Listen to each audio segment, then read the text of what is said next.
Hey everyone, Stephen from the Flyby Guys. Hope you're all doing well. This is a news segment where I'm going to be talking about a couple of news stories that are happening each week and just how relevant they are to you and to everyone else, whether you're a hobbyist or whether you're a professional. So this first story that I'm going to be looking at this week comes from Ukraine, and it involves the Russian invaders going towards Kiev.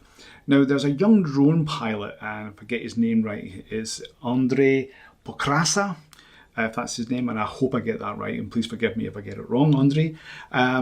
He's a young 15-year-old boy who has been used to flying drones in the area, and the Ukrainian forces were looking for someone to fly to look for a Russian convoy that was heading in that direction.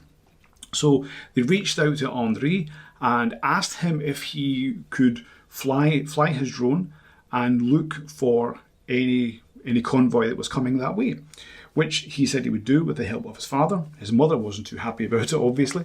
So he went, I think it was several times. There was also a night flight as well, where he did spot the Russian convoy, and they sent the coordinates to the Ukrainian Defence Force, which then located the Russian forces and actually took them out.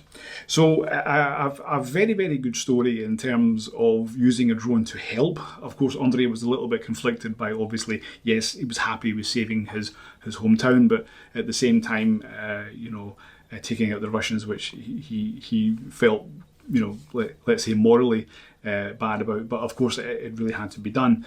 But yeah, a really, really good story. And of course, afterwards he went to Poland to finish off his education at grade 9. And as far as we're aware, he's now back in Ukraine in his home as well. So a really, really nice story in terms of how drones are being used. Whether it's nice or not, I don't know if you can really say it's nice, but certainly a positive story about how drones are used. And these are off-the-shelf drones as well. So I really do wish Andrei all the best, and obviously his family as well. And the second story I want to be talking about is what happened in London over the weekend. So there was the Queen's Jubilee, and there was obviously hundreds of thousands of people in London. There was a big show, large concert and whatnot.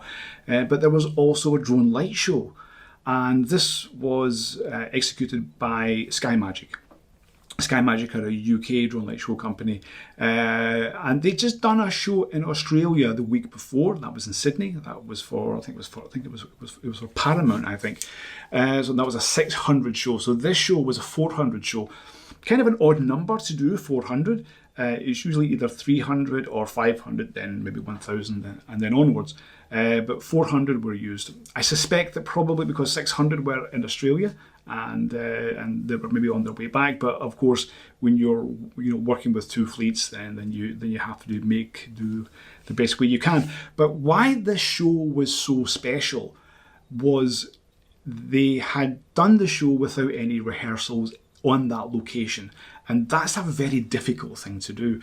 Because obviously it was a secret, and the best drone light shows happen when there's a secret and no one really knows what's going on. So this was a perfect example of a good execution, and that show was rehearsed, as far as I'm aware, in the north of England, away from obviously prying eyes.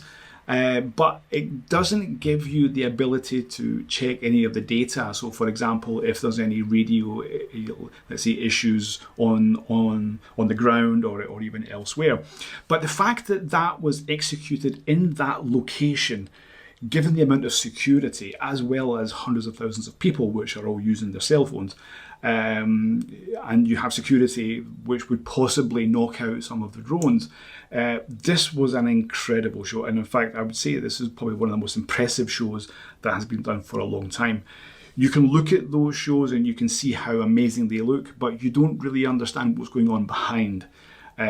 So when I seen this show, looking at the infrastructure which would have been around there in terms of security, television, cameras, all the screens, and then the amount of people using cell phones, there was a huge risk to the show, I think, but it was very, very well executed. And I just want to say, congratulations to the Sky Magic team for executing that show, because it was very, very impressive, and that is how it should be done. It was perfect. I don't know what happened behind, but from what we've seen, it looked absolutely perfect. So well done. So that's the two stories I want to be focusing on this week. Let's see what happens next. But I'll try to do this as often as I can, no matter where I am. I'm currently in the office at the moment in Helsinki. But let's see what we can do here. So thanks everyone. If you've got any comments about the stories, please knock them into the comments below. And like and subscribe to the channel would be greatly appreciated as well. And as always, fly safe.